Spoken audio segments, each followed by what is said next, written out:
भारत अब तेजी से अपनी ऊर्जा जरूरतों के लिए पेट्रोल पर निर्भरता कम करने की दिशा में आगे बढ़ रहा है। सरकार अब पेट्रोल में 30% तक इथेनॉल मिलाने का लक्ष्य तय करने जा रही है, जिससे देश को न केवल विदेशी मुद्रा की बचत होगी बल्कि किसानों को भी आर्थिक रूप से फायदा होगा। यह कदम देश को ऊर्जा के क्षेत्र में आत्मनिर्भर बनाने की दिशा में बेहद अहम माना जा रहा है। नमस्कार, मैं हूँ विजय श्री और आप देख रहे हैं यूपी न्यूज। आज की रिपोर्ट में हम बात करेंगे कि कैसे भारत सरकार पेट्रोल पर निर्भरता कम करने के लिए इथेनॉल जैसे जैव ईंधन को बढ़ावा दे रही है।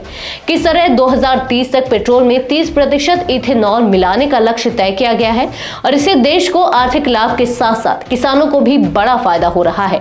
हम जानेंगे कि इथेनॉल क्या होता है, इसका इस्तेमाल कैसे होता है और इससे आपकी जेब पर क्या असर पड़ेगा। भारत सरकार लंबे समय से पेट्रोल में इथेनॉल मिलाने की नीति पर काम कर रही है। शुरुआत में 2030 तक 20% इथेनॉल मिलाने का लक्ष्य तय किया गया था, लेकिन अब यह लक्ष्य 2025 तक ही लगभग पूरा हो चुका है। मौजूदा समय में पेट्रोल में 20% तक इथेनॉल मिलाया जा रहा है और अब सरकार इसे 30% तक बढ़ाने की तैयारी में है। मीडिया रिपोर्ट्स के अनुसार यह नया लक्ष्य जल्द ही घोषित किया जा सकता है। इथेनॉल एक जैव ईंधन है जिसे गन्ना, मक्का और स्टार्च जैसे उत्पादों से तैयार किया जाता है।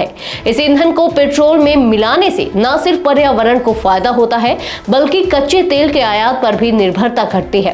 पेट्रोलियम और प्राकृतिक गैस मंत्रालय के आंकड़ों के अनुसार इथेनॉल मिलाने की नीति से अब तक करीब 21.2 लाख करोड़ रुपए की विदेशी मुद्रा की बचत हुई है। साथ ही करीब 19.3 मिलियन मीट्रिक टन कच्चा तेल इथेनॉल से बदला जा चुका है।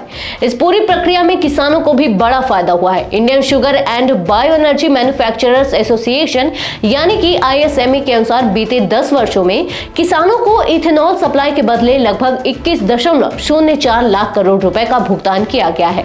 इससे खेती को एक नया बाजार मिला है और किसानों की आमदनी में भी बढ़ोतरी हुई है।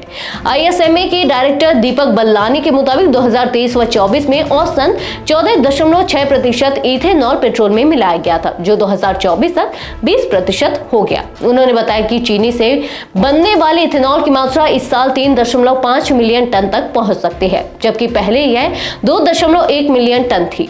ये आंकड़े बताते हैं कि 2030 का जो लक्ष्य था वह शायद 2025 तक ही पूरा हो सकता है।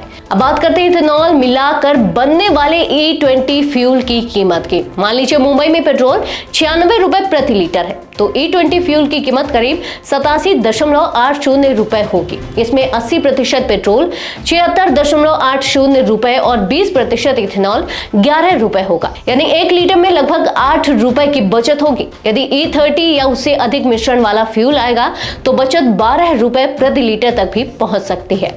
सरकार के इस कदम से आने वाले समय में न सिर्फ देश को आर्थिक मजबूती मिलेगी बल्कि जनता को महंगे पेट्रोल से भी राहत मिल सकती है। आज के लिए बस इतना ही। यूबी न्यूज आपके लिए लाता रहेगा देश विदेश से जुड़ी ऐसी ही तमाम खबरें। तब तक के लिए धन्यवाद।